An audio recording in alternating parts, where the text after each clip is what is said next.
আসসালামু আলাইকুম প্রিয় দর্শক, প্রফেসর নাজমুল হাসান কলিমুল্লাহ বেগম রোকেয়া বিশ্ববিদ্যালয়ের সাবেক উপাচার্য, তাকে আজ বৃহস্পতিবার মোহাম্মদপুরের তার নিজের যে বাসা, সেই বাসা থেকে গ্রেপ্তার করা হয়েছে।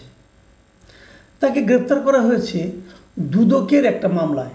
মানে উনি যখন এই বিশ্ববিদ্যালয়ে, বেগম রোকেয়া বিশ্ববিদ্যালয়ের মানে ভিসি ছিলেন, উপাচার্য ছিলেন, তখন ওনার কিছু কর্মকাণ্ডের ব্যাপারে দুর্নীতির অভিযোগ উঠেছে। সেই অভিযোগে তাকে গ্রেপ্তার করা হয়েছে। দুদকের মামলায় এরকম অনেককে গ্রেপ্তার করা হয়, আবার গ্রেপ্তার করা হয়ও না। সেগুলো নিয়ে নানা আলোচনা, কিন্তু সেরকম একটা ঘটনা নিয়ে আজকে আমি কথা বলছি। কেন আমি কথা বলছি? এই কারণে যে আজকে আমার একটা ভিডিওতে কয়েকজন দর্শক কিছু মন্তব্য করেছেন। সেই মন্তব্যগুলো আগে আপনাদের একটু আমি পড়ে শোনাই। এই মন্তব্যটা করা হয়েছে আমার অন্য মঞ্চ নামে যে আরেকটা ভিডিও চ্যানেল আছে, যেখানে আমি বিভিন্ন জনের ইন্টারভিউ প্রচার করি। সেখানে আজকে আমি মিস্টার মঞ্জুর আহমেদ চৌধুরীর ইন্টারভিউ প্রচার করছিলাম। উনি অন্য অনেক বিষয় নিয়ে কথা বলেছেন, এনসিপি নিয়ে, বর্তমান গভর্নমেন্ট নিয়ে কথা বলেছেন। তো সেইখানে সেটা লিখেছেন মিস্টার বেলাল হোসেন। তিনি লিখেছেন, অন্য মঞ্চ রেখে নিরাপদে চলে যান, এবার আপনার পাড়া কামাল ভাই, কলিমুল্লাহ স্যার কোট করেছে। মানে কলিমুল্লাহ সাহেব ধরা পড়েছে, অতএব আমার পালা, আমাকে অন্য মঞ্চ যে আবার ওই ভিডিওর যে ইউটিউবের যে চ্যানেলটা, সেটা রেখে আমাকে চলে যেতে বলেছে, মানে বন্ধ করে দিতে বলেছে। এখন প্রশ্ন হলো যে কলিমুল্লাহ সাহেবকে কোট করেছে, তাহলে আমার পালা কেন হবে? মানে আমার সঙ্গে কলিমুল্লাহ সাহেবের মিলটা উনি কোথায় খুঁজে পাচ্ছেন?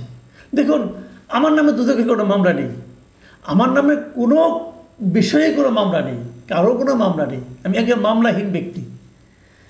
আমি অবশ্য একজনের মধ্যে একটা মামলা করেছি। সেটা হলো একজন আমার কাছ থেকে কিছু টাকা ধার নিয়ে টাকা দেয়নি, ওটা চেকের মামলা, চেক ডিজ অনারের মামলা, ওটা আমি করেছি। সেটাও প্রায় 5-6 বছর আগের কথা। সেই মামলা এখনও শেষ হয়নি। যাক, সেটা অন্য হিসাব, অন্য দিনে বলবো নি কাহিনি। তো যেটা বলছিলাম, তাহলে আমাকে চলে যেতে হবে কেন? এই প্রশ্নটা কিন্তু আমাকে খুব টাচ করেছে। তাহলে কলিমুল্লাহ সাহেবের সঙ্গে ওনারা কোথায় মিলটা পেলেন? মিলটা এক জায়গায় পেয়েছেন। সেটা হলো, কলিমুল্লাহ সাহেব বিভিন্ন টকশোতে যান এবং বিভিন্ন কথাবার্তা বলেন। আমিও বিভিন্ন টকশোতে যাই, আমিও কথাবার্তা বলি।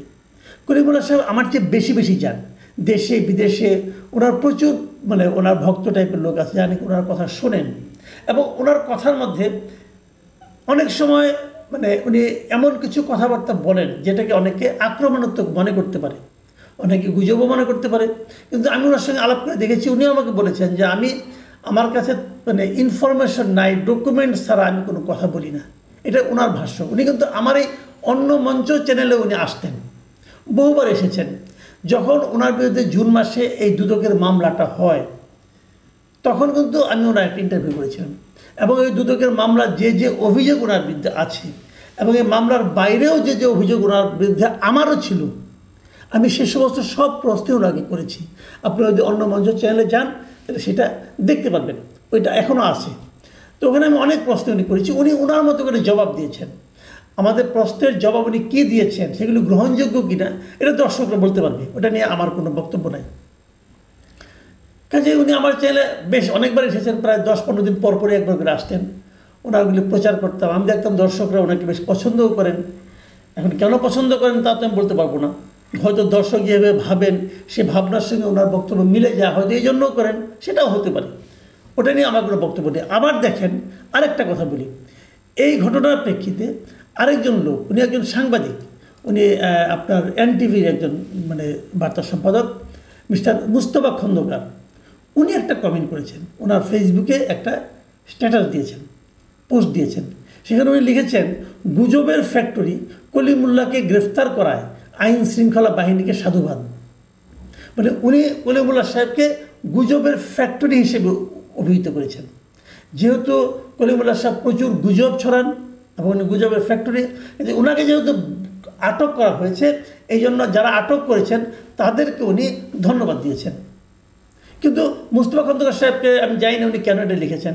আমার কাছে ওনার লেখাটা মানে এই জিনিসটা পছন্দ হয়নি কেন সেটা আমি বলি। ওনাকে তো এই গুজবের কারণে গ্রেপ্তার করা হয়নি। ওনাকে যদি আপনি যদি মনে করেন উনি গুজবের ফ্যাক্টরি, আপনি যদি মনে করেন ওনার কথাগুলি গুজব, কোনো তথ্য নাই, কোনো ভিত্তি নাই যদি মনে করেন আপনি, তো সেক্ষেত্রে ওনাকে যদি এই কারণে গ্রেপ্তার করা হতো তাহলে আপনি আনন্দিত হতে পারতেন। তা তো হয়নি। ওনাকে গ্রেপ্তার করা হয়েছে আরও অনেক আগের। উনি আপনার রোকেয়া বিশ্ববিদ্যালয়ে ভিসি ছেড়েছেন, সেটাও তো প্রায় কয়েক বছর হয়ে গেল। সেই সময়ের একটা ঘটনাকে কেন্দ্র করে গত মাসের মানে জুন মাসের 15 তারিখ ওনার বিরুদ্ধে মামলা করা হয়েছে এবং সেই মামলায় ওনাকে আজকে গ্রেপ্তার করা হলো। এখন আমি যদি বলি যে উনি ওই ভিসি পদ ছাড়া উনি যখন ভিসি ছিলেন তখন মনে করা হতো উনি হয়তো সরকারের সুবিধা মানে আওয়ামী লীগ সরকারের সুবিধাভোগী একজন লোক, এবং ওই পদ ছাড়ার পরে আমরা দেখেছি গত সরকারের মানে আওয়ামী লীগ সরকারের শেষ দিকে উনি কিন্তু আওয়ামী লীগের প্রচুর সমালোচনা করতেন এবং সেগুলোকে লোকে বাহবা দিত। যদি গুজবের ফ্যাক্টরি হয় তাহলে তখনও গুজব ছিল, তখন সেটাকে সবাই বাহবা দিত। আবার যখন এই গভর্নমেন্ট আসলো মানে ইউনিসের গভর্নমেন্ট আসলো তখনও উনি অনেক কথা বলেন যেগুলো নাকি সরকারের সমালোচনাই হয়, সরকারের বিরুদ্ধে যায়। আমি বুঝতে পেরেছি মুস্তফা খন্দকার এগুলোই তো গুজব মনে করছেন। সমস্যা নেই, মনে করতে পারেন, ওনার যদি তথ্য থাকে মনে করতেই পারেন, কিন্তু ওনাকে তো এই কারণে গ্রেপ্তার করা হয় নাই। ওনাকে আগের একটা মামলা দেখায় গ্রেপ্তার করা হয়েছে। আমি এই যে প্রবণতাটা এটাকে আমি অপছন্দ করি। ধরেন আমি একজন লোক, সে আমার বাড়ি থেকে কিছু একটা চুরি করেছে, হয়তো আমার বাড়ি থেকে মুরগি চুরি করেছে, ধরা যাক মুরগি চুরি করেছে, সে রাস্তায় হাঁটতে যেয়ে তাকে আমি বিচার করছি না কিছুই না, রাস্তায় হাঁটতে যেয়ে সে হোঁচট খেয়ে পড়ে গেল, পড়ে যেয়ে তার হাত ভেঙে গেলো, আমি তাকে হাততালি দেবো? দেবো না তো।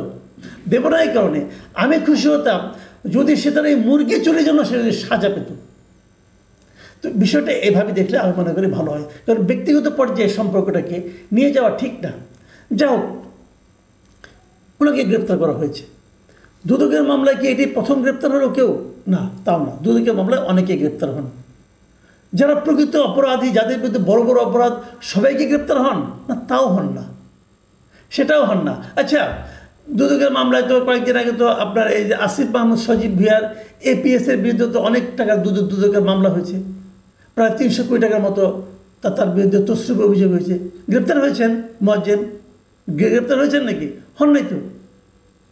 আবার স্বাস্থ্য মন্ত্রণালয়ের তার যে ব্যক্তিগত কর্মকর্তা পিও মোহাম্মদ তুহিন ফারাবি এবং বর্তমান যে পিও আছে মাহমুদুল হাসান, এদের বিরুদ্ধে তো দুদকের মামলা হয়েছে। গ্রেপ্তার হয়েছে কেউ? হয়নি তো। তাদের দুর্নীতির মামলার অর্থের পরিমাণ কত? সত্য হতে পারে, মিথ্যা হতে পারে, অভিযোগ হতে পারে, সবই হতে পারে ভাই, কিন্তু ঘটনা তো ঘটেছে। এইটাও তো কলিমুল্লাহ সাহেবের ঘটনা তো সত্য মিথ্যা অনেক কিছু হতে পারে। দেখা যাক মামলায় কী হয়। কাজে এই মামলা হলেই সবাই গ্রেপ্তার হয় তা না।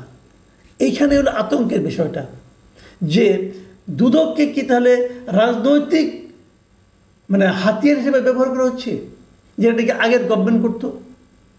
আগের গভর্নমেন্ট দেখতো যারা তার বিরোধী, যারা তার সমালোচনা করে তাদের ধরে ধরে গ্রেপ্তার করতো দুদকের মাধ্যমে, পুরনো একটা মামলা দিয়ে।